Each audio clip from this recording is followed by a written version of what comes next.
ভারত এবং পাকিস্তানের যুদ্ধের আবহে ইতিমধ্যে বাংলাদেশ লাফিয়ে লাফিয়ে ঢুকতে শুরু করলো। বাংলাদেশ কেন এই সমস্যার মধ্যে নিজেকে ঢোকাচ্ছে বা জড়াচ্ছে কেন, এটা একটা বড় প্রশ্ন। ভারত পাকিস্তানে একটা লড়াই হবে এবং ইতিহাস বলে 5বার ইতিমধ্যে লড়াই হয়েছে এবং 5বারেই ভারতবর্ষ জিতেছে। এটা আমি বলছি না, পাকিস্তানের যারা আর্মি, যারা রিটায়ার্ড আর্মি, ওনারা নিজেদের অটোবায়োগ্রাফিতে এটা পরিষ্কারভাবে বলেছেন, আত্মজীবনীতে পরিষ্কারভাবে বলেছেন। সেই বইগুলো একবার পড়ুন।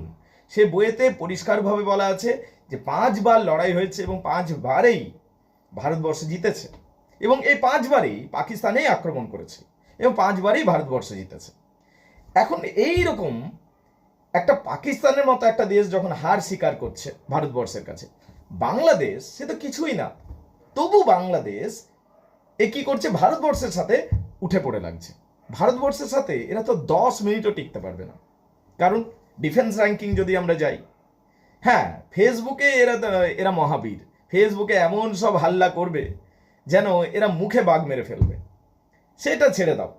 কিন্তু আসলের কথা বলছি, এই যে বাংলাদেশি আর্মিরাও রয়েছে, তার ভারত থেকেই ট্রেনিং নিয়েছে কেউ কেউ।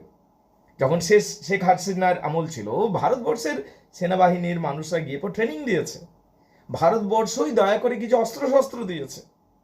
এরা এখন ভারতবর্ষের বিরুদ্ধেই তর্জন গর্জন করতে শুরু করেছে। গুনে গুনে 10 মিনিটও টিকতে পারবে না যদি লড়াইটা শুরু হয়ে যায় বাংলাদেশ এবং ভারতবর্ষের মধ্যে। ডিফেন্স র্যাঙ্কিং দেখে নাও, প্রথম কথা। 2 নম্বর হচ্ছে বাংলাদেশের যারা সামরিক প্রশিক্ষণ প্রাপ্য মানুষ, তাদের কথা তো শুনুন। তারাও বলছে বারবার যে ভারতের সাথে লড়াই করা মোটে বুদ্ধিমানের কাজ নয় এবং বাংলাদেশ টিকতে পারবে না। তার কারণ যে ভারতের যে বায়ুসেনা তা কোনোভাবেই আসবে না। এবার বাংলাদেশিদের মনে একটা বিশাল একটা বলতে পারো একটা খুব বড় আশা রয়েছে যে তাকে সাহায্য করার জন্য নাকি সমস্ত দেশগুলো আসবে।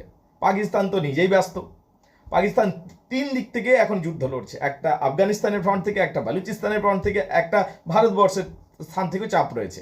বেচারা পাকিস্তান এখন চাচা আপন প্রাণ বাঁচা মোডে রয়েছে, এইটা রয়েছে তাদের। তাহলে কে বাঁচাবে? মায়ানমার তো চিরশত্রু, বাংলাদেশকে কোনোভাবে দেখতে পারে না এবং মায়ানমারের সাথে বাংলাদেশের ছোটখাটো যুদ্ধ লেগেই থাকে। মায়ানমার তো সাহায্য করবে না। তাহলে পড়ে রইল চীন এমন একটা দেশ যেটা একটা ব্যবসায়ী দেশ এবং চীন বেসিক্যালি মুসলিম হেটার কান্ট্রি। এরা মুসলিম মানুষদের ভালোবাসে না। চীনে ওয়েগার মুসলিম ছিল, তাদের উপর এত অত্যাচার করেছে চীন, সেটা বাংলাদেশের মানুষজন বোধহয় জানে না। চীনের মানুষরা মুসলিম মানুষদের জেলে পুরে শুয়োরের মাংস খাইয়েছে, তাদের নরহত্যা করেছে, পুরো জেনোসাইড করে দিয়েছে। তারা বাংলাদেশকে বাঁচাবে?